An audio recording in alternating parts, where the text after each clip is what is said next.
está se aproximando a eleição da diretoria dos colégios do nosso município, que vai ser realizado no dia 11, eu peço aqui os pais dos alunos que tenham consciência na hora de escolher o diretor daquele colégio, porque nós sabemos que quando vai os nossos filhos para o colégio, a partir da hora que entram naquele colégio, a responsabilidade está em cima dos diretores. Então precisamos de diretores competentes, diretores que tenham curso para resolver nas horas certas.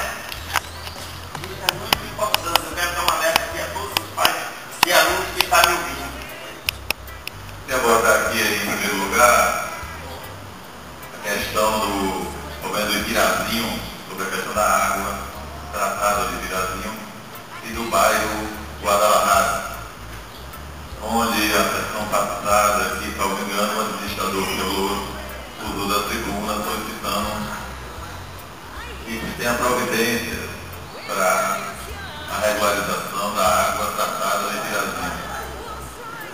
Como nós sabemos, tem regiões mais distantes do nosso município que tem água tratada e atende a comunidade.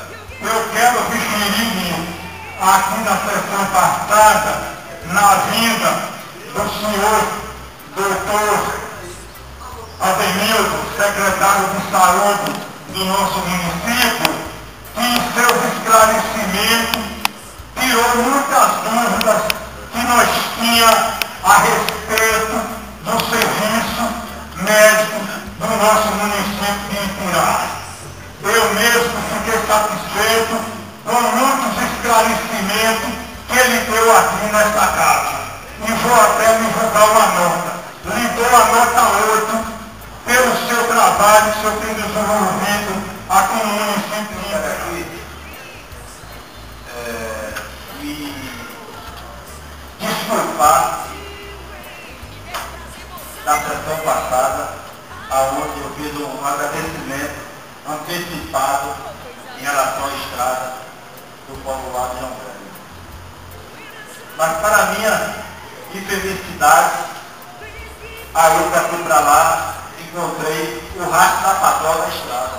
Mas infelizmente não fez nada na estrada principal do Cauá João Velho para cá. Fez um tapeio na estrada do João Velho ao Sítio Novo, mas do João Velho para cá, onde é uma estrada principal, onde trafega em torno de 30, 40 carros por dia, sequer tendo a dignidade de patrulhar nessa estrada. Então eu lamento muito em relação a isso. O Natal está chegando, há muitas pessoas que deslocam de outros municípios, da capital do estado, para vir passar o Natal com seus familiares e vai estar de cara com a estrada péssimas condições que assim está.